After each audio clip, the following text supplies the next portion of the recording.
Salut tout le monde, bienvenue pour un nouvel UP. Ok. Un nouvel UPS. Un nouvel épisode de QLS. Épisode combien du coup 32? C'était 31 la semaine dernière. 32 comme avec Johnson. Et j'en ai pas d'autres. Shaquille O'Neal et O'Neal. Ouais. Les numéros, je suis pas très bon. Non, il est 32. Non, il était 0 en plus, je crois. Ok, donc on est parti. Aujourd'hui, on va parler de ta nouvelle coupe de cheveux. Déjà, t'as retrouvé un dégradé. Tu es mignon. Cheveux gris. Wow. Déjà, la semaine dernière, les propos étaient limites sur la couleur de peau. Bon, on va faire C'était limite. On va faire vraiment un best-of. Un best-of. Et après, on va envoyer à la police. Voilà. Merci. Et bref. Les gens ont bien kiffé ma coupe en plus. Ah ouais? Ouais. Moi, personne n'a parlé de ta coupe. Hein. Mais on dirait on parle qu'à toi. Non voilà. Ah, c'est mon compte. Ah, ok.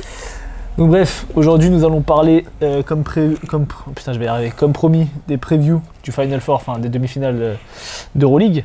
Mais il y a eu aussi une nouvelle actualité hier, à savoir la liste des 99 joueurs présélectionnés pour les Jeux Olympiques à Paris, pour l'équipe de France. Et il y aura des choses à dire. Je crois que Bradley a des choses sur le cœur. Apaise ton cœur, mec. Mon cœur est apaisé. Ok. On commence sur le... L'émission commence très mal. Les cheveux, Rof, ça commence très mal. On va remonter un peu le niveau. Allez, on y va. Parce que Rof, il a pas de cheveux? Mais Rof, il est mort, ça y est, lui, là, sa carrière. Non, dis pas il est mort, gros. Ça y est, sa carrière. On peut TikToker, mais pas devenir poké. Est-ce qu'il va faire un retour comme Lafouine? Mais t'as vu que Booba et Lafouine, Carré Booba, je sais pas il joue à quoi, frère. Non, parce que Lafouine il a pas répondu encore. Mais Amitié, Booba, gros, je sais pas il joue à quoi. Voilà. Bref, passons sur l'Euroleague. On passe sur la première rencontre. Tu veux commencer par qui? Je suis sur Pana Fener là, donc Pana Fener. Allez, Pana Fener, c'est parti.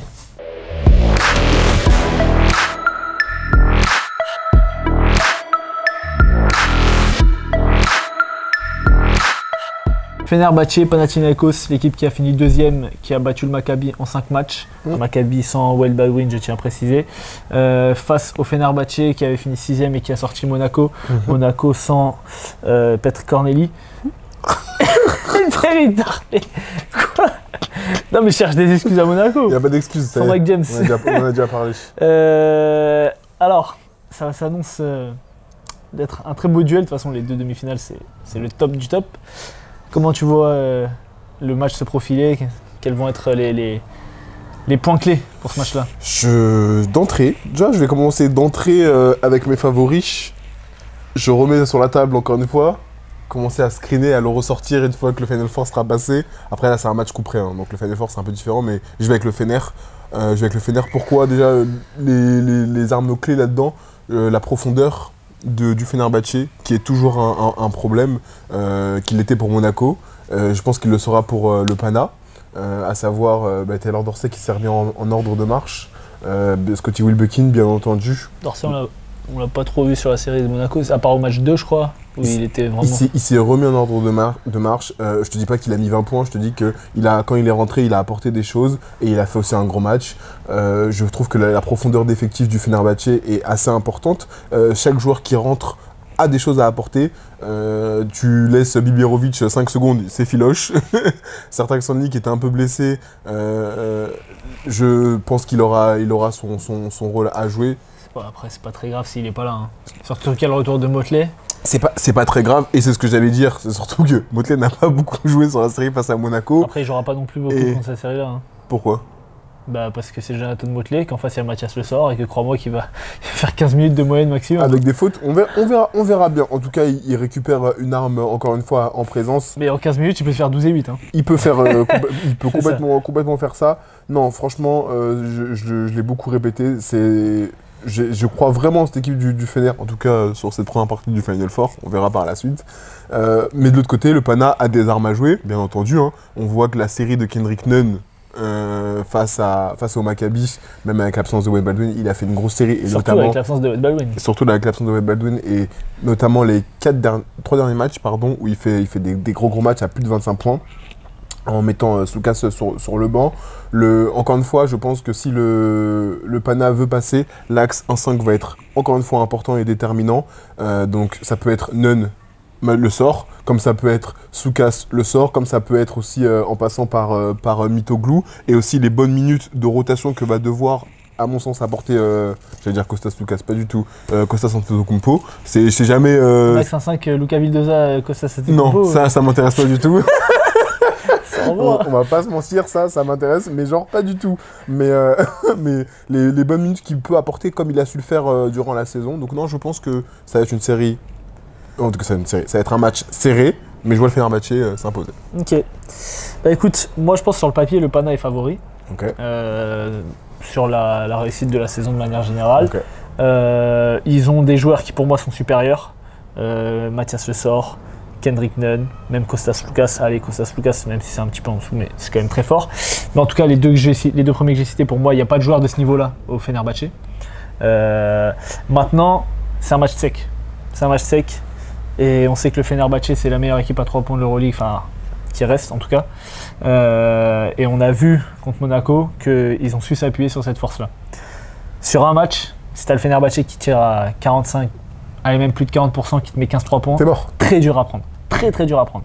Cela dit, le Panathinaikos, c'est la deuxième meilleure équipe. Enfin, je parle pour défendre la ligne à 3 points, qui autorise le deuxième moins bon pourcentage aux équipes en face. Donc, d'un côté, qui mieux que le Pana pour justement arrêter cette pluie de 3 points. Ce que Monaco a essayé de faire notamment sur les derniers matchs, mais qui n'a pas vraiment réussi, enfin à part sur le match 4, où ils ont vraiment réussi à limiter le Fenerbahçe. Là, ça risque d'être plus compliqué. Maintenant, il y a un coach qui fait beaucoup de déclarations, qui jouait dans le championnat turc ces dernières années, Ergin Ataman, à voir ce qu'il va proposer, à voir ce qu'il va mettre en place. Je l'ai quand même vu se faire out-coacher par Oded Katash sur la série contre le Maccabi. J'ai vu Jasikevicius out-coaché Sasha Obradovic, c'est pas bien difficile, même Stark l'a out-coach. Mais du coup, pour moi, l'avantage à l'heure actuelle du coaching est pour Jasikevicius. Donc je te rejoins sur le fait que, ok, statistiquement, le Pana défend bien la ligne à 3 points. Maintenant, je pense que Jasikevicius va sortir quelque chose de son chapeau. J'ai hâte de voir les adaptations que Ergin Ataman va proposer, sachant que là, t'as pas 5 matchs pour t'adapter. Il faut t'adapter direct. Donc on va voir ce que ça va donner. C'est deux équipes qui sont à peu près équivalentes offensivement. Même si le Fener est une très grosse attaque, sur les statistiques, ça se rejoint avec le Pana. Par contre, le Pana a une défense, top défense d'Euroleague, ce que n'a pas eu le Fenerbahçe. Après, ça c'est la vérité de la saison régulière. On a bien vu qu'en play-off, les équipes jouaient de manière différente, s'adaptaient, les rotations étaient différentes, les coachs tentent des coups. Pour moi, ça va vraiment se jouer au coaching et à l'adresse du Fener, ça c'est sûr. La question aussi, c'est qui va tenir Mathias Le Sort côté Fenerbahçe, parce que ok, contre Monaco, déjà ils ont très mal utilisé l'avantage de taille.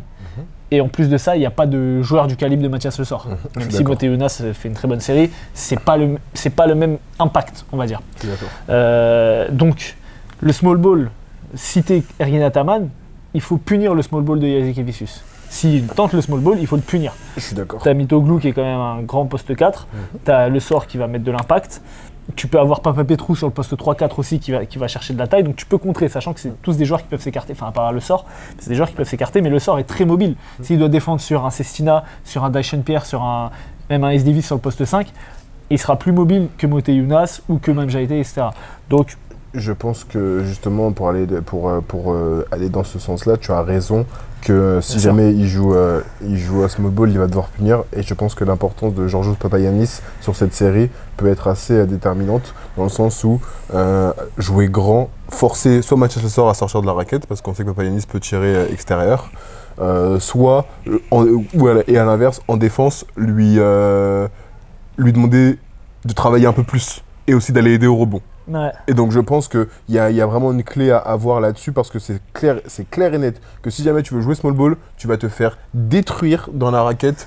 Tu vas te faire détruire, mais bon, après c'est leur force, hein, tu vois. Et après ça dépend aussi de ce que tu mets de l'autre côté. Tu proposes de l'autre côté. Exactement. Regarde, on disait pareil de Monaco. Non, on dit pas, c'est pas non, ça. mais je veux dire, quand tu regardais sur le papier l'effectif de Monaco et que tu disais, ok, si Fenerbahçe joue small ball, ils vont se faire détruire, ça n'a pas du tout été le cas. Monaco n'a jamais réussi à mettre un jeu posté pour les mismatchs, n'a jamais réussi à trouver un high-low. Donc à voir, ça va être une question de coaching et de mise en place. Tout à fait.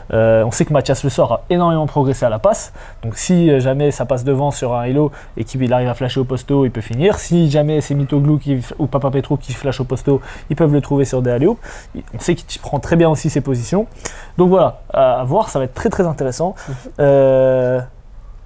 Franchement, Ton favori? mon favori, franchement j'ai envie de dire le Fenerbahçe. Moi, je vais le Fener. Je vais dire le Fenerbahçe parce que déjà ils m'ont quand même bien impressionné sur la série contre Monaco. Je les voyais pas du tout aussi forts.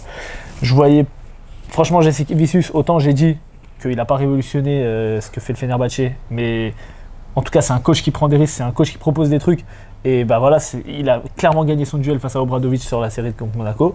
Ergin Ataman, il passe face au Maccabi, mais il passe pas grâce à son coaching. Même si sortir Kalaitzakis ça a marché, même si sa manière de défoncer les joueurs dans la presse, que ce soit Vildoza ou Juancho, ça a pu marcher. Sur l'aspect basket, parce que là c'est pas à la mi-temps, tu vas aller faire un speech devant la presse et ça va jouer sur les joueurs, tu vois. Là il va falloir faire des ajustements tactiques, il va falloir aller travailler à l'entraînement. On va voir.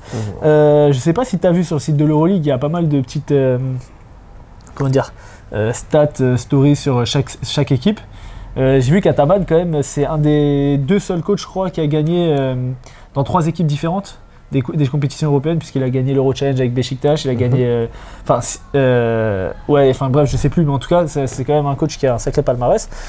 Donc écoute, à voir. Il s'est gagné, ça c'est sûr. Ouais. Il s'est clairement gagné. Il n'y a pas de sujet là-dessus. Après, moi, j'ai une équipe. J'ai un Fenerbahçe qui est solide cette saison. Voilà, comme je t'ai dit. Comment ? Très solide. Ah oui, qui sont solides. C'est vrai que le début de saison était un peu plus poussif avec Itoudis. Mais depuis, ils se sont vraiment bien relancés. Comme je te dis, je trouve que ce qu'a apporté Jasikevičius, c'était vraiment. J'ai vraiment aimé ce qu'il a donné à cette équipe. Il l'a pas révolutionné, on est tout à fait d'accord, mais il a vraiment donné une nouvelle patte. Il a su relancer des joueurs. Et je pense que vraiment le Fener va prendre ce match et va aller en finale de l'Euroleague. Ce serait beau. Hein. Et en plus de ça, comme tu l'as dit, leur adresse à 3 points fait trop mal. Ils sont capables pendant 3 quarts d'heure de passer à côté et de faire tomber des tirs aussi dedans. Et ils l'ont fait toute la saison. On est quand même d'accord que si Fener passe, ils ne seront pas champions. Non, mais de toute façon, mon champion, il est de l'autre côté déjà. Oui, non, mais voilà, on est d'accord, c'est bon ça. Mon champion, il est de l'autre côté, dans tous les cas. On vous aime bien, voilà, je crois au Fenerbahçe. Est-ce que tu as mis des joueurs à suivre et des facteurs X ? Alors. Ou est-ce que tu veux sortir, ou si tu veux, je sors les miens et après, si tu as quelque chose à rajouter. Vas-y, si tu veux. Hein. Alors, évidemment, les joueurs à suivre, Kendrick Nunn. J'ai mis Kendrick Nunn et j'ai mis Ace Davis au Fenerbahçe. Ce sont les 2 leaders de chaque équipe. Ace Davis dans un registre all-around qui est capable de s'écarter, qui est capable de poster, qui est capable de jouer de la transition, fort défenseur également. Et Kendrick Nunn qui est vraiment dans un registre de feu follet arrière-scoreur. Tu l'as dit, qui a très très bien fini la série contre le Maccabi, donc qui est un joueur qui est en confiance, même s'il n'a jamais vraiment manqué de confiance. C'est vrai. Donc voilà, ça va être les 2 joueurs principaux à surveiller. Et mes facteurs X, j'ai mis Tyler Dorsey. D'accord. J'ai mis Tyler Dorsey parce que sur la fin de la série, il a été vraiment mis au placard et disparu. Et si tu as un Tyler Dorsey qui est dans un bon jour, c'est très difficile de perdre le match. C'est très difficile de perdre le match parce que tu sais qu'à côté, tu en as d'autres qui vont être des valeurs sûres. Et du côté du Pana, j'ai mis Juancho. J'ai mis Juancho parce que pareil, Juancho, s'il te met 10 points, qu'il te prend 7-8 rebonds minimum et qu'il est là dans le combat, dans l'impact défensif, pour moi, tu te donnes une chance, une vraie rotation sur le poste 4. Avec Mitoglou, avec même Papa Petru, mais c'est dans des profils différents. On a retrouvé, même si c'est pas le Juancho des grandes aires, mais on a retrouvé un joueur impactant. Et voilà, pareil, pour moi, ça va être très important pour le Pana que ce joueur-là performe. Moi, en joueur à suivre, je vais avoir Nick Calates. Mais en fait, pourquoi en joueur à suivre ? C'est comment le Pana va empêcher Calates de rayonner. C'est surtout ça. Est-ce qu'ils vont envoyer Kalaitzakis ? Exactement. Je me posais comme question, est-ce qu'ils vont envoyer Kalaitzakis pour lui dire si tu dois nous défoncer, crois-moi que ça va être difficile parce qu'on sait très bien que si Calates installe le jeu du Fener en étant tout à fait tranquille, ils vont se faire déplumer. Ah, je pense qu'il va jouer un petit peu quand même. Hein. Parce Donc- que quand tu vois ce qu'il a fait sur Lorenzo Brown, je pense que si Calates casse les couilles au bout de 1 ou 2 quarts-temps, il va lui envoyer 4-5 minutes Donc, quitte à faire des fautes. Quoi. donc c'est exactement. Donc vraiment, je pense qu'il faut vraiment, pour moi, pour embêter le Fener, il faut couper Calates. En tout cas, il faut lui rendre les choses difficiles. Il faut pas laisser installer le jeu. Donc c'est vraiment, ça va être mon joueur à suivre. Et en facteur X, je vais mettre Tarik Biberovic. Encore une fois. Ouais, je voulais le mettre, mais en fait, Tarik Biberovic il est tellement hyper régulier que pour moi, c'est pas un facteur X. Tu sais qu'il va te mettre ses 5-3 points en 15 minutes. Bah, Malheureusement, c'est il vrai. le fait tout le temps. C'est- Dès c'est- qu'il a du temps de jeu, il met. Justement, mais comme on dit très souvent, saison régulière, c'est un sport. Les playoffs, c'est un autre sport. Le Final Four, c'est un autre sport. D'accord. La En finale, tout c'est un cas- autre sport. En tout cas, en playoff, pour l'instant, Pour l'instant, il déçoit pas. il est dans la ligne Moi, de sa il est saison dans la ligne de sa régulière. saison régulière, il déçoit pas. On sait que quand il rentre, il plante. Mais je veux mettre des tirs au bon moment sur des matchs Oui, c'est secs comme ça. C'est vraiment notre sport. Et il y a toujours les champions de l'entraînement, les champions de la saison là. Ouais, ça et va. après derrière, donc vraiment Et ça. qu'il dit tu. Ah, on s'aime. Ouais, bah, moi, je suis très fort sur Touquet. Donc voilà mes joueurs à suivre et mon facteur X pour cette série. Très bien. On passe sur Real Olympiakos. Oui. Allez, c'est parti, Real Olympiakos.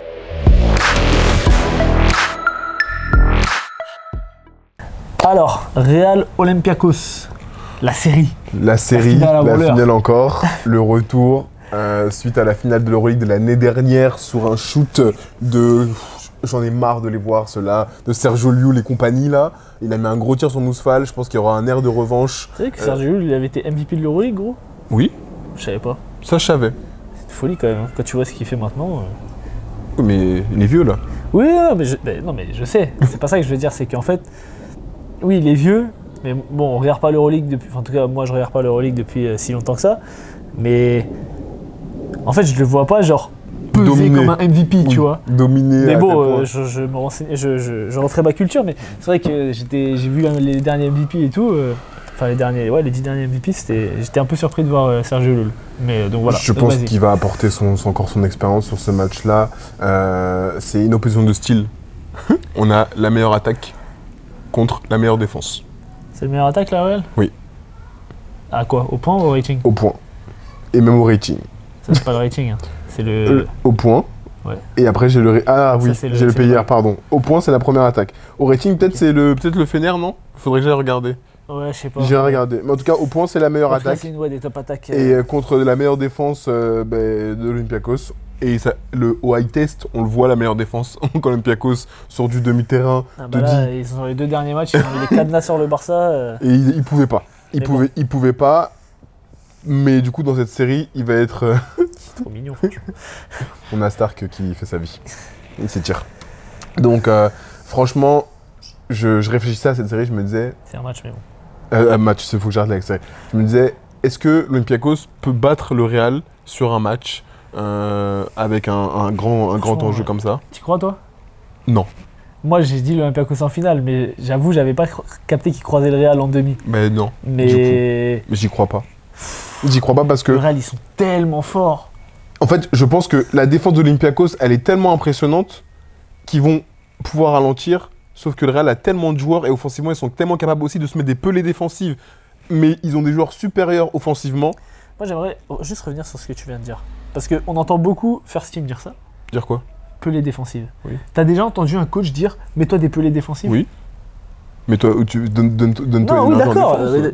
Le terme pelée défensive, Mais j'ai c'est- jamais entendu ça de ma vie. Mais c'est pas parce que t'as entendu que ça n'existe pas. Mais est-ce que toi, t'as déjà entendu? Mais moi, j'ai déjà entendu. Il y a un coach qui t'a dit ça déjà? Mais c'est pas Il forcément y a un un coach. joueur, à part Erwan Abotré sur First Team, Mais qui dit pelée il est défensive. fou, ce mec. mais on Non, peut... mais dites-moi dans les commentaires si vous avez déjà Mais peut-être entendu que c'est quelqu'un. parce mais en mode... Eh, vas-y, je me mets une pelée défensive. J'ai jamais entendu ça. Mais c'est comme... Est-ce que t'as entendu des gens dire Dikai?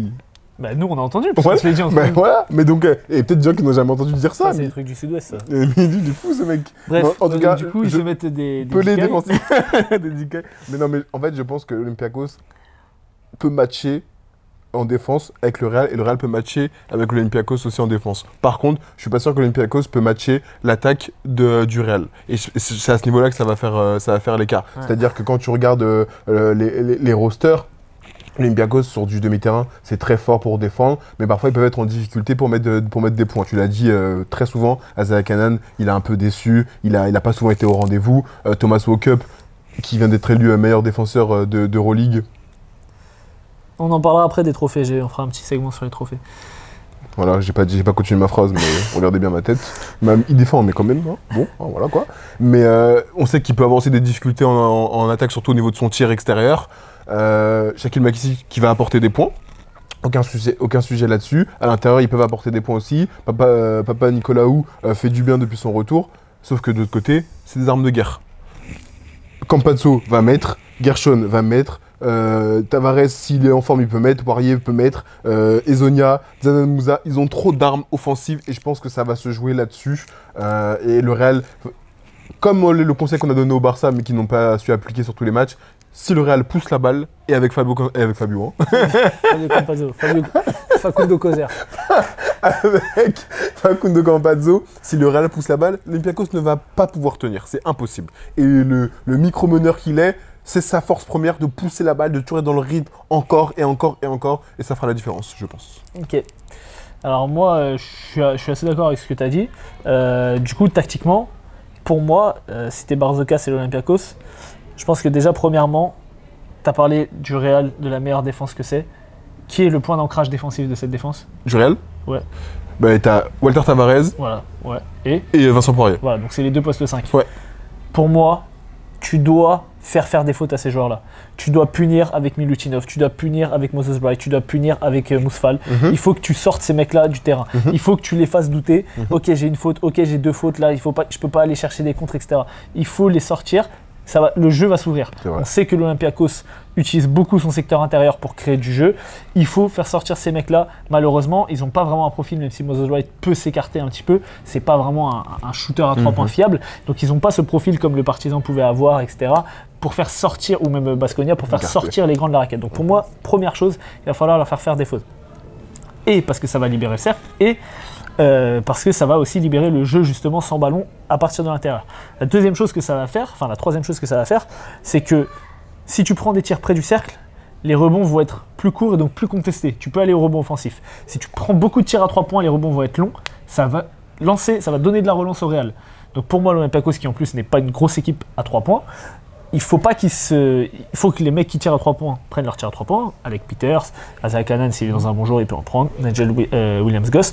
Mais je pense qu'il faut vraiment appuyer sur le drive, sur leur force, sur du post-up avec les intérieurs pour justement contester les rebonds défensifs, enfin rebond offensif pour l'Olympiakos, et gêner la sortie de balle du Real. Parce que si c'est pas Campazzo qui monte la balle, Yabusele, il peut monter la balle, Ezonia, il peut monter la balle, Moussa, il peut monter la balle. Voilà. Après, il n'y a que les postes 5 qui vont la lâcher directement. Donc, il faut couper ce jeu de relance parce que sur demi-terrain, la défense de l'Olympiakos, c'est hyper en place. Deuxième chose, sur la défense demi-terrain, pour moi, et je l'avais dit face à Baskonia, il faut couper Campazzo du ballon. Et on a vu la série que Campazzo fait face à Baskonia et il les a balayés. Ça a été le meilleur joueur avec Gershon, notamment sur les derniers matchs. C'est lui qui a créé pour les autres, c'est lui qui a été agressif. Il fait un match à 24 et 7, il est à plus de 15 points de moyenne, je crois, sur la série. Pour moi, Campazzo fait trop briller toute l'équipe pour que tu puisses lui permettre de prendre la décision. Ok, Zonia, mets-nous 20 points. Ok, Moussa, mets-nous 20 points. Mais Campazzo, il va te mettre 10 et il va te distribuer 10 passes. Et du coup, tout le monde va être en confiance et du coup, ça va créer aussi du rythme défensif pour le Real. Donc pour moi, c'est les 2 points. Voilà. Donc justement, essayer de faire sortir les intérieurs du terrain, enfin à cause des fautes, et freiner le jeu de relance et couper Campazzo du ballon sur le demi-terrain. Je suis d'accord sur ces 2 points. Après, sur le premier que tu as abordé, donc vraiment faire sortir Vincent Poirier et Walter Tavares, en tout cas leur faire des fautes, il faut faire attention. Il faut faire attention parce que ça veut dire qu'il faut que tu les attaques. Sur du 1 contre 1 ou autre. Ils ont des joueurs, hein, l'Olympiakos. Ils ont des joueurs pour le faire. Mais moi, j'ai vu cette saison, les matchs du Real, on les a regardés. C'est pas non plus évident. C'est pas évident, mais sachant que, même sur les postes extérieurs, tu as des joueurs qui peuvent aller provoquer des fautes.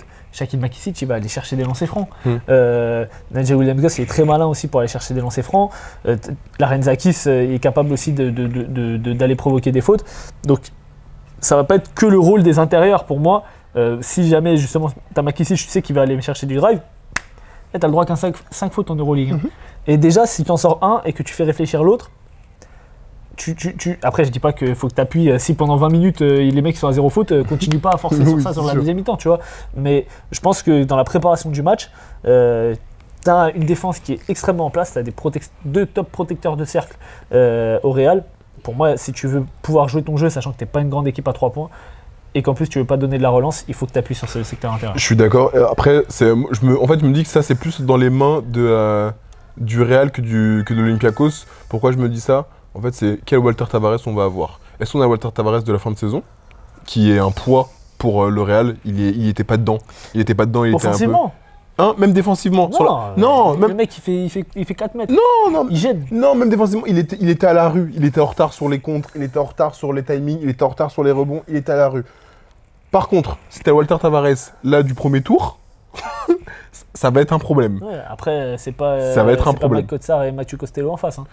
C'est ça, mais encore une fois, je pense que c'est lui aussi à quel point il va être en action ou en réaction par rapport à ce qu'il aura en face de lui. Parce que là, le Walter Tavares qu'on a eu sur le premier tour des playoffs, en attaque déjà, mais surtout en défense, défensivement, c'était trop. Il était partout, il faisait peur, il était partout. Même quand il contrait pas, il contrait. Donc, mais je suis d'accord que ces deux axes-là, ils doivent vraiment y investir l'Olympiakos pour se donner une chance d'avoir un match à Money Time.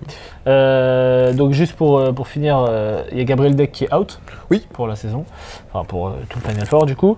Petrousev qui s'était blessé, à voir est-ce qu'il va jouer, mais normalement il devrait jouer. Je crois qu'il y avait un autre mec qui était blessé, je sais pas si c'était Kanan ou quoi, mais bon bref, c'est pas des grosses blessures. Ou Larenzakis, je sais plus. En tout cas, normalement l'Olympiakos devrait être au complet pour une fois. Voilà, ça va quand même être... Pour moi, c'est les deux plus gros effectifs d'Euroleague. Ça va être un duel des titans. Tous les postes sont doublés, triplés. Et donc voilà, on va parler des joueurs à suivre. Ouais. Et qui? Alors, j'ai Eli Ndiaye, je pense qu'il va... Et Ismaïla Adjan.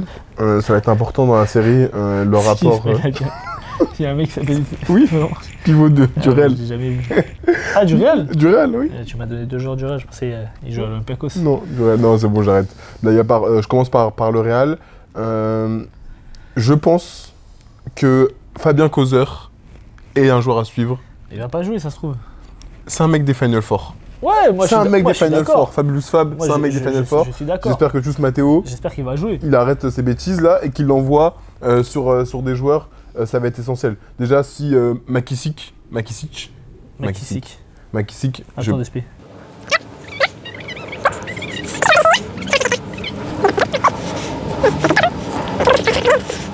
Ce sont les aléas du direct. Donc tu nous disais Fabulous Fab, Fabien Causeur, c'est un des joueurs à suivre. Pourquoi je dis ça? Parce qu'on l'a vu cette saison, quand il a été envoyé sur des missions défensives, sur Kevin Punter, sur Mike James.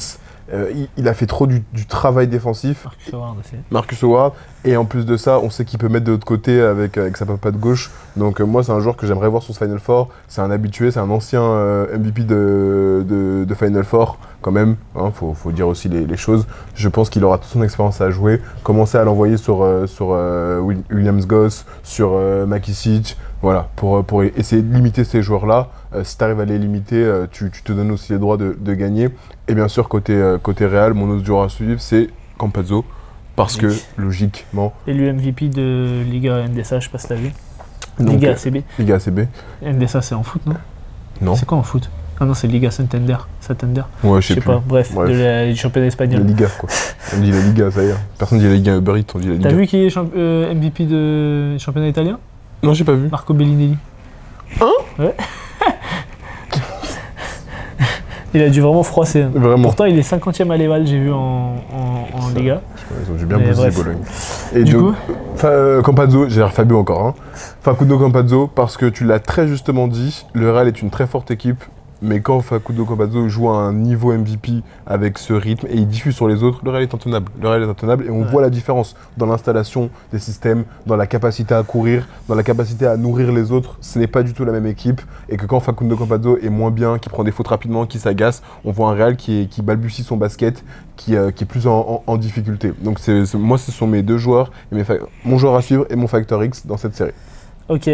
Pour la en tout cas. Et ben écoute, moi évidemment, joueur à suivre, j'ai mis Facundo Campazzo. C'est évident, pour tout ce que tu as dit. À l'Olympiakos, franchement, au début, j'ai mis un point d'interrogation. Parce que c'est une équipe qui a des forces qui viennent de partout. Moi, j'en ai un clair. et notamment, on voit qu'il y a c'est vraiment cette notion de collectif parce que c'est une équipe qui est au Final Four et qui a aucun joueur dans les All-Euroleague First et Second Team. Mais je me suis dit, allez, Alec Peters, ça va être le joueur à suivre parce que bah voilà, c'est Il en fait joueur, partie et j'en ai un autre aussi. bah, tu l'as pas dit, il fallait le dire. Mais non, j'ai pas dit encore l'Olympiakos. J'ai dit que le Real. Ah, Voilà. ok. Vas-y. Et du coup, moi mes facteurs X, ça va être Chacho Rodriguez. Parce que je sais que Yul, il va être là, il va être au rendez-vous. Yul, il a fait une saison. À la Lule. Ouais, non, mais plutôt régulière, tu vois. Il s'est rarement trouvé. Quand il est rentré, il a toujours été bon et tout. Alors que Chacho Rodriguez, il a été beaucoup plus en difficulté quand même sur la deuxième partie de la Deuxième saison. partie, ouais. Non, t'inquiète, c'est bon. Mais je pense que là. Bah, il va mettre. Là, on a vu, il a fait un match à 9 passes contre Baskonia. Là, il va être dedans. Ouais. Donc, Rudy Fernandez, il est possible qu'il arrive, il mette un ou deux traits à 3 points, tu vois. Une petite anti-sportive pour casser je sais pas qui. Donc voilà. Et donc, ça, c'est mon facteur X du côté des Real. Et De l'Olympiakos. Et de l'Olympiakos. Oui. Tu parlais de. Avec Peters. Ouais, ça c'est Et mon après, et joueur à suivre. Chacho, ouais, de Et côté. du coup, mon facteur X du côté de l'Olympiakos, c'est Shaquille Makisic. Ok, Parce que si t'as un Shaquille Makisic qui te met 2 tirs à 3 points, pour moi, tu gagnes. d'accord, c'est vrai. Faudrait voir la stat, mais je pense que quand il met 2 tirs à 3 points, l'Olympiakos gagne. Donc, ça va, lui. Moi, j'ai le côté Olympiakos, j'ai Isaiah Canaan. T'as besoin d'avoir un bon Isaiah Canaan C'est vrai. pour en joueur à suivre. Mais pour- je sais pas, j'y crois pas. En fait, je le vois tellement dans le trou là que. En tout cas, si tu veux t'offrir la possibilité d'une finale, t'as besoin d'avoir un Isaiah Canaan qui soit à minimum 15 points. Mais tu vois, sur le match 5 contre le Barça, Canaan il est pas bon et il gagne quand même. Oui. Oui, parce que le Barça est nul. Et que non, mais c'est aussi parce que le Barça joue l'Olympiakos et que l'Olympiakos défensivement était fort. Sauf que je trouve que le Real était supérieur au Barça en termes le Real, d'attaque. C'est supérieur à tout le monde de toute façon. En termes d'attaque, je Moi, parle. j'adore l'Olympiakos, j'adore le Real. Hein. Je serais quand même très surpris que l'Olympiakos batte le Real, même si je les ai annoncés en finale et tout. Franchement, le Real, ils nous ont quand même bien rassurés face à Baskonia. Oui, bien sûr. Ils sont reposés, ils ont eu le temps. Je te l'ai dit, pendant 3-0 sec. Tu m'as dit non, Ouais. je t'ai dit. Non, je t'avais dit. Ils vont le peut-être mieux prendre un qu'ils peuvent match, faire, etc. Ils vont peut-être prendre un match. Ils vont prendre aucun match. Le Real a dit, poteau. Y a pas de match. On veut se reposer, Voilà. rentrez chez vous. Ils vont prendre aucun match, c'était sûr. Donc Isaiah Canaan, c'est mon joueur à suivre. Et mon facteur X, Nigel Williams-Goss. C'est mon facteur X. Pourquoi ? Parce que on l'a vu ce qu'il a fait sur ses dernières sorties. Quand il est en réussite offensive, avec de l'agressivité, qui va chercher des fautes, qui met des tirs extérieurs, l'Olympiakos, pareil, passe à un step supérieur. Et donc je pense que tu vas avoir besoin d'avoir cet apport-là sur les postes extérieurs, à la fois de Canaan et de Nigel Williams-Goss pour battre ce Real-là. Ouais. Je regardais les autres médias Euroleague là, Ouais. qui étaient pas très sympas avec Nigel Williams-Goss en mode c'est un joueur nul. Alors je sais pas, hein, peut-être qu'on regarde pas les mêmes matchs, mais je trouve que franchement il a eu un apport exceptionnel hein, depuis qu'il est revenu de blessure. Enfin bref, après ce sont les goûts et les couleurs. C'est ça, chacun sa vision. lecture. Mais est-ce qu'ils ont joué à N3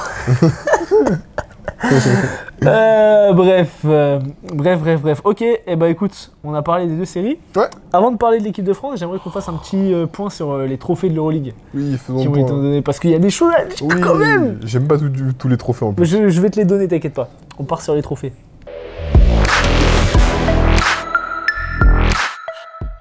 Alors, on va commencer par le trophée le plus prestigieux, MVP Mike James. Bon, hein, on va pas s'étendre dessus, on l'a dit 25 000 fois, Mike James, trophée mérité. Il s'est chié dessus en playoff. Voilà, merci. À la prochaine. Defensive Player of the Year, Thomas Walkup. Thomas Walkup. Je trouve que c'est très très gentil. Ok, l'Olympiakos c'est la meilleure défense de l'Euroleague. Mais bon, je sais pas, j'ai pas le souvenir. Et j'ai regardé quasiment tous les matchs de l'Olympiakos. Enfin, de toute façon, on a regardé quasiment tous les matchs, hein, à part Berlin et tout. J'ai pas vu Thomas Walkup être genre en mode ouah, su dominer un match Si, défensivement. alors si, ça je suis pas d'accord. Ça si. Moi, on l'a cette vu. année, je l'ai pas vu. Ah, moi je l'ai vu. Oh, moi En je l'ai tout cas, vu. j'en ai pas le souvenir. Tu vois, j'en ai le souvenir pour, comme tu dis, Fabien Causer. Mhm. J'en ai le souvenir pour certains mecs de Milan, que ce soit Flacadori. Flacadori. Oui. J'ai le souvenir de John Brown qui change le cours d'un match défensivement. Moses Wright, Tavares, Poirier.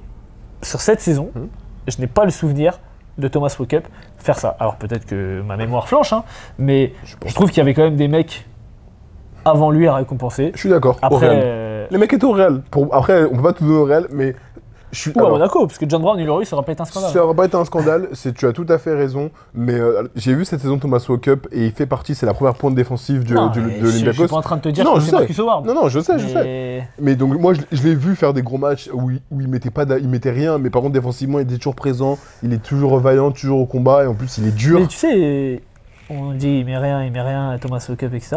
Je rappelle quand même en début de saison, il a allumé, hein.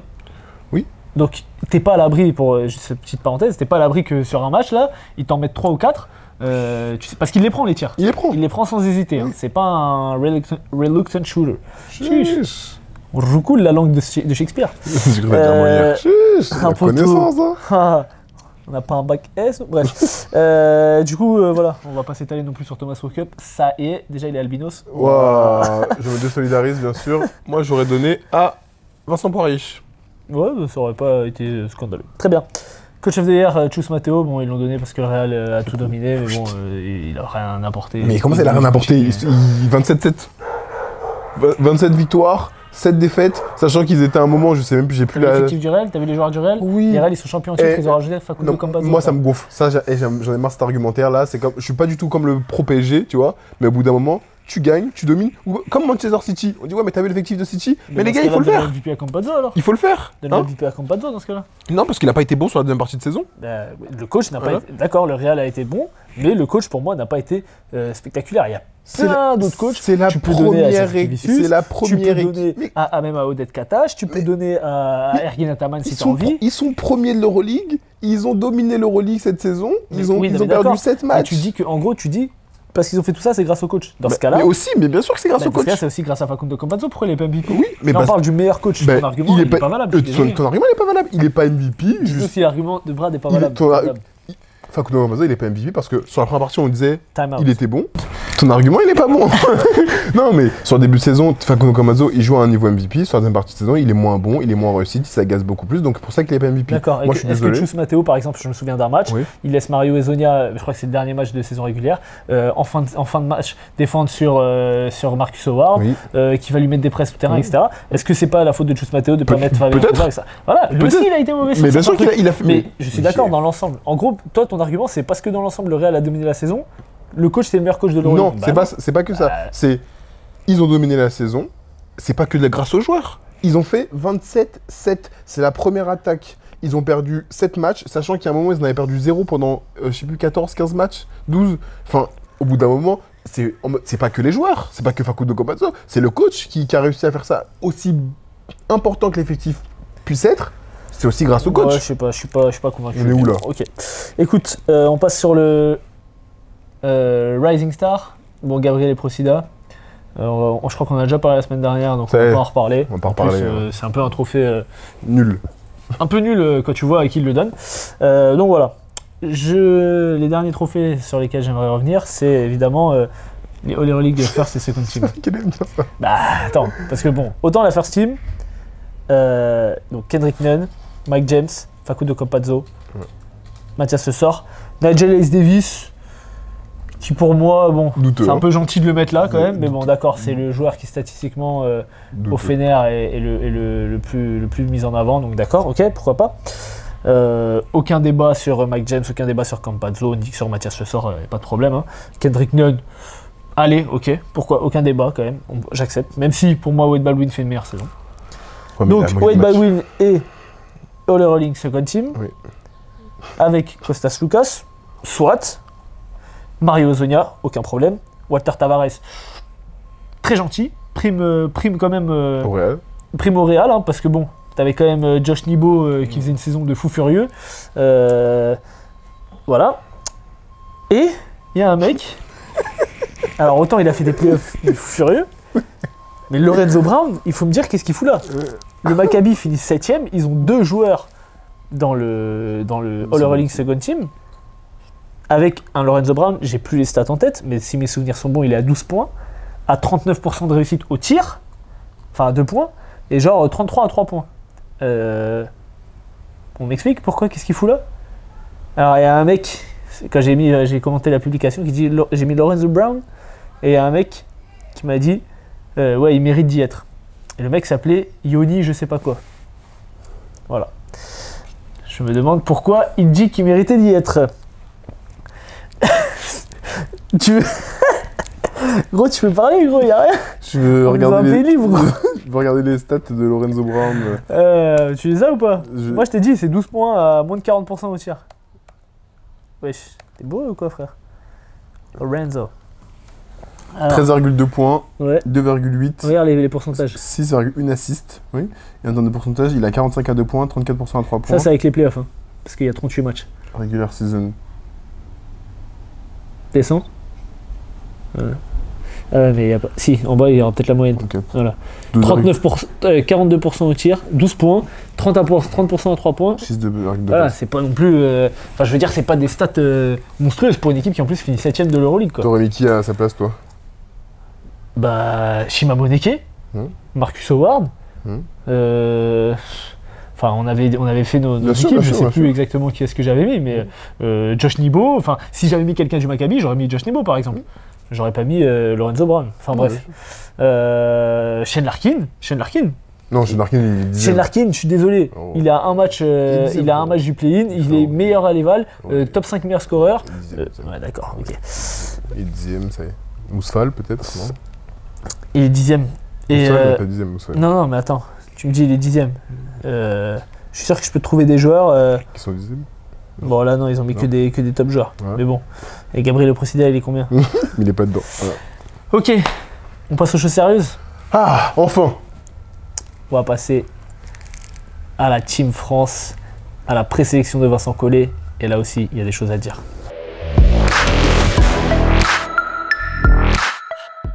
La Team France, les 19 joueurs. Tu veux donner la liste? Oui. Vas-y. Alors, meneur. Andrew Albissi, Kylian Hayes, Théo Malédon, Franck Ntilikina, Mathieu Strazel.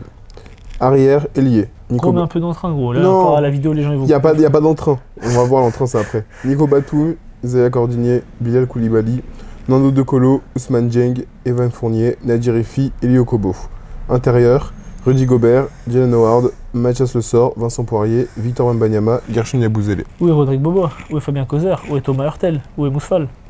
Alors, Rodrigue Bobois, on sait qu'il veut pas venir, donc ça y est. Thomas Hurtel, hypocrisie politique avec l'histoire de la charte, mais on savait qu'il n'y serait pas, on en a déjà beaucoup parlé. Fabien Causer, ça fait un moment que c'est des rendez-vous manqués avec l'équipe de France, même s'il y avait eu une petite interview avec Tony Parker. Voilà. Et c'était quoi le dernier? Mousfal. Et Mousfal, je pense qu'il lui a dit arrête tes bêtises, vu comment tu m'as utilisé l'année dernière, ça sert à rien de m'appeler. Il y a Haja, on dirait. Il y a Haja. Et Stark, il est réveillé pour ce qu'il entend des chiens. Donc voilà. Bref, moi j'ai entendu la liste hier. Tout de suite, ce qui me saute en tête, j'ai deux noms. J'ai Mousfal, voilà, qui me vient en tête immédiatement. Ouais. Qui me vient en tête, je te dis, qui me vient en tête. Au niveau des intérieurs. Et tout de suite, c'est celui de Sylvain Francisco, qui me vient en tête. Ça, oui. Je regarde la liste des meneurs. Je vois Andrew Albissi, Kylian Hayes, Théo Malédon, Franck Ntilikina et Mathieu Strazel. Je ne veux rien retirer à qui que ce soit. C'est une présélection. Ça veut dire que, potentiellement, ils vont pas être dans les 12. Mais attends, tu peux retirer, hein. Il y a des gens à qui tu peux retirer, gros. De quoi? Tu dis, je veux rien retirer à qui que ce soit. Attends, faut faire étape par étape. Ok. Je veux rien retirer à qui que ce soit. C'est une présélection, c'est-à-dire que là, c'est un groupe élargi. Ok. C'est-à-dire que même sur un groupe élargi, meneur d'Euroleague n'a pas sa place dans un groupe élargi. Ok. Alors, je me fais l'avocat du diable, même si Vas-y. c'est pas ce que je pense. Hein. Vas-y. Il a expliqué dans une interview sur beIN Sport que, vu qu'il comptait sur Andrew Albissi, clairement, en fait, il voulait une identité d'équipe défensive. Oui. Qui prenait un meneur défensif, Oui. donc avec Andrew Albissi. Oui. On sait que Vincent Collet veut jamais partir avec deux meneurs de petite taille. Tout à fait. Sachant qu'Andrew Albissi a été pris, il n'allait pas miser sur Sylvain Francisco. Tous les autres meneurs qui sont potentiellement en lice pour rentrer dans l'équipe, à savoir donc Franck Ntilikina, Théo Malédon, Kylian Hayes, et il y a qui d'autre? C'est tout. Hein. Kylian Hayes, Théo Malédon, Mathieu Strazel. Mathieu Strazel, alors à part Mathieu Strazel, les autres, et Mathieu Strazel mérite d'être dans la présélection, tu vois, les autres, Théo Malédon, Kylian Hayes et Franck Ntilikina, allez Franck à la limite, Théo Malédon et Kylian Hayes, ils ont rien à foutre là, mais ils sont là parce qu'ils sont grands, ils sont juste là pour ça en fait, et parce qu'ils sont grands. Donc ça c'est l'argument de Vincent Collet. Est-ce que c'est un argument recevable? Non. Pourquoi? C'est pas un argument recevable. Il y a deux joueurs qui n'ont pas joué au basket depuis 1950. Et ils vont Donc peut-être pas être pris. mais ils vont pas être pris, je pense. Mais moi, ça me saoule. C'est une liste, c'est une présélection. C'est une présélection, c'est une liste élargie. Ça veut dire que Sylvain Francisco, il était dans les fenêtres. Il a fait une campagne l'année d'avant. Et là, sur une présélection d'une liste élargie, il n'a pas en capacité d'être dans cette présélection, même s'il va pas au JO. Ça m'emmerde de ne pas le voir dans cette présélection. Parce que, c'est de l'expérience en plus, avec un groupe France qui va être relevé, avec des joueurs relevés, tu es dans une présélection. Alors après, ça peut briser le cœur de dire, tu vas pas au JO. Mais là, c'est comme si, j'ai l'impression, on lui chie à la gueule. Alors moi, tu vois, comme tu dis, là je me suis fait avocat du diable exprès, mais c'est pas du tout ce que je pense. Je suis tout à fait d'accord avec toi. Tu prends Kylian Hayes, tu prends Théo Malédon, tout le monde va dire, les mecs ils jouent pas, ils n'ont pas joué depuis 2 ans, pourquoi tu les prends? Ok, on les prend parce que c'est le futur, parce que c'est des profils intéressants. D'accord, présélection, je veux bien l'entendre. Voilà, mais comme tu as dit, dans ce cas-là, pourquoi tu prends pas Sylvain Francisco? C'est-à-dire que Sylvain Francisco, tu considères qu'il fait pas partie du futur de l'équipe de France, alors que c'est un profil qu'on n'a pas en France, à part Nadir Effi, mais d'accord, c'est un autre profil, parce que Sylvain Francisco est quand même plus dans le drive que Nadir Effi, qui est plus dans l'adresse extérieure. Et puis c'est un joueur confirmé d'Euroleague cette année, et voilà, il fait une saison à 10 points de moyenne dans une équipe qui était en lutte pour le play-in. Ok, c'est pas une top équipe, mais c'est sa première saison en Euroleague, il n'a pas fait tâche, c'est un joueur de niveau Euroleague. Aujourd'hui, il est labellisé joueur Euroleague. Clairement. De l'année prochaine, il va pas repartir en Eurocup. D'ailleurs, il est question qu'il aille à Kaunas. Écoute, je lui souhaite la même trajectoire qu'à Keenan Evans. Le fait est que tout le monde a été abasourdi de l'absence de Sylvain Francisco, malgré les arguments qui sont avancés. D'autant que voilà, il y a Mathieu Strazel dans la liste. Même si Mathieu Strazel, je conçois qu'il l'ait pris parce qu'il a été excellent sur les fenêtres internationales. Dernière chose, là où je veux me faire l'avocat du diable, même si je pense que Sylvain Francisco aurait pu être dans la présélection, même si tu ne le prends pas dans la liste finale, c'est que tu vas prendre des joueurs entre guillemets de rôle.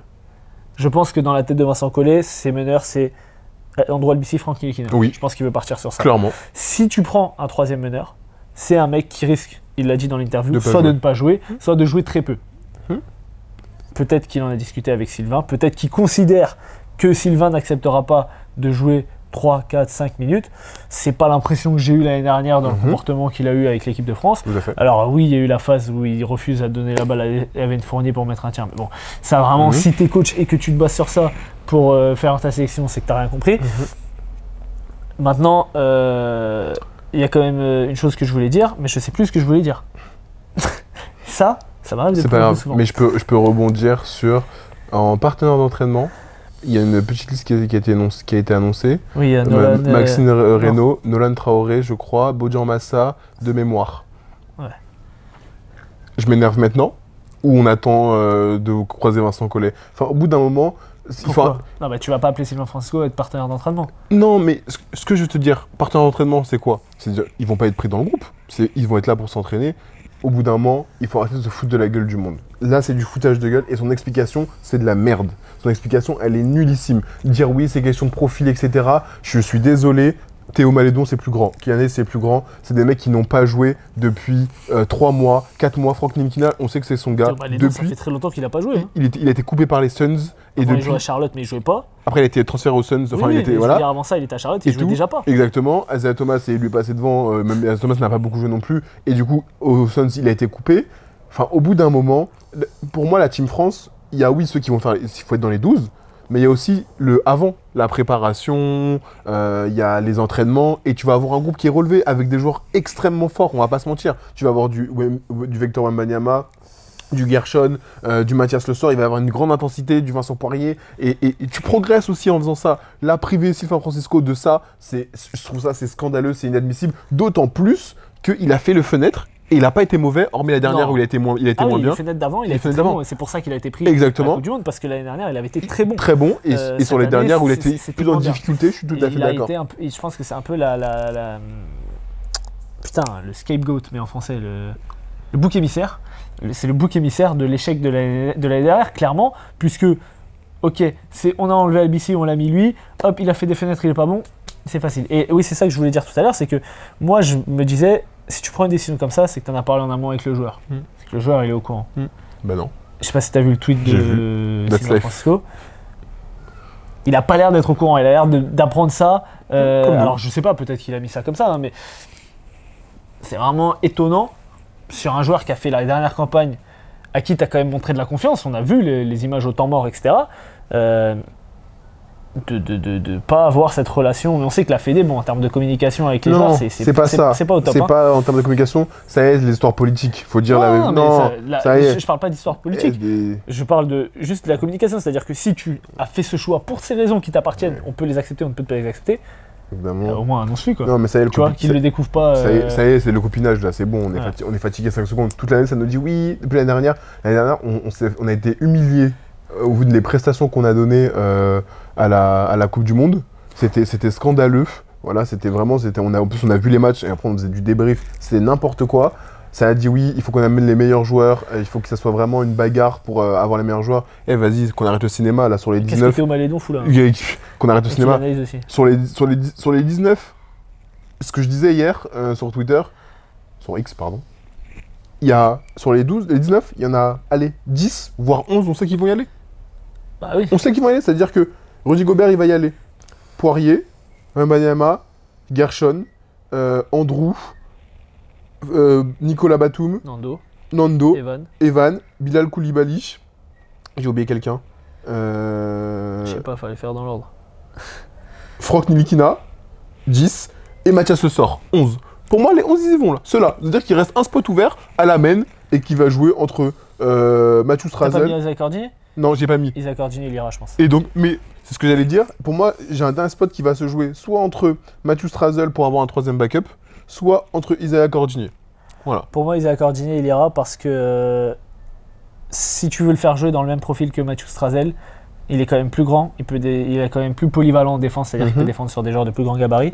Et notamment, il y a une autre absence dont on n'a pas parlé, c'est l'absence de TLC, qui fait une très bonne saison à Lasvel. Ouais, mais ça me surprend pas. Bah, moi, il a fait les fenêtres, il était au même niveau que Isaac Cordier, je parle dans le terme de statut en équipe de France. Et là, t'en as un qui est présélectionné, et t'en as un qui est même pas dans les 19. Ouais. Il est pas dans les 19. Ça veut dire que. Et il a expliqué justement, alors je sais pas si c'est dans cette interview, mais je l'ai vu, il a expliqué en disant voilà, TLC c'est un poste 2-3, scoreur, on a déjà Evan Fournier, on a déjà Bilal sur le poste 3, mais il prend Cordier. Donc s'il prend Cordier, c'est qu'il le considère comme un autre profil qui peut apporter. Un profil défensif, comme il a même pu si TLC est capable de défendre, bien sûr. Tout à fait. Et après, je pense qu'il y a aussi l'expérience passée où ça s'était mal passé en. Oui, quand il avait eu un peu plus de responsabilités. Exactement. Il y a 2 ans, et même au-delà de plus de responsabilités, il n'a pas aimé aussi quand il sortait, etc. Il y avait eu des histoires qui se disaient voilà, donc ça s'était non, mais voilà, c'est pareil, c'est que je pense qu'Isaac Cordier est un joueur. Même si Chelsea, c'est pas non plus le joueur le plus à problème, oui, loin de là, tout à fait. Ce que je suis en train de dire, mais Isaac Cordier est un joueur hyper. Qui se fond dans le collectif, qui se fond dans la masse, qui même en club, en fait, est dans un joueur qui a des missions défensives, même s'il a un gros temps de jeu, il y a des missions défensive. Chelsea, quand il a joué cette année à Lasvel, ou l'année dernière à Milan, c'était pour se relancer aussi offensivement. Voilà, je pense que Vincent Collet a été dans cette démarche de créer un groupe avec une vraie identité défensive. Bon. Isaac Cordier, franchement, il mérite, même si Bologne s'est effondré sur la fin de saison, pour moi, il mérite d'y aller. Lui était bon. Petite parenthèse sur les joueurs qui n'ont pas été sélectionnés pour raisons politiques. Du coup, Jalen Horde, qui joue à l'Hapoel Tel Aviv à cause de ce qui se passe en Israël, n'a pas été sélectionné.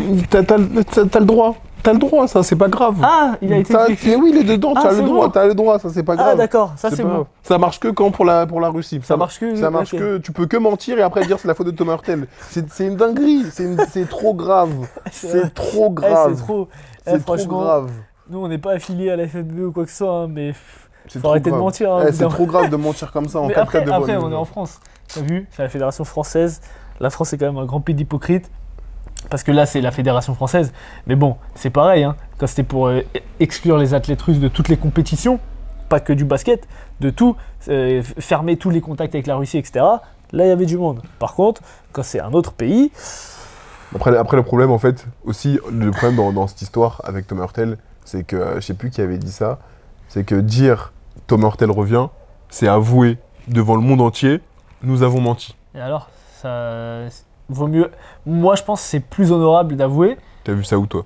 Ah bah, après. Faut avoir de l'honnêteté, quoi. Quoi? Oh, quoi? Hein? Mais t'as vu ça où? Ça n'existe pas, ça. Que ce soit dans les politiques françaises. Est-ce que t'as vu ces titres? Laisse ça, toi.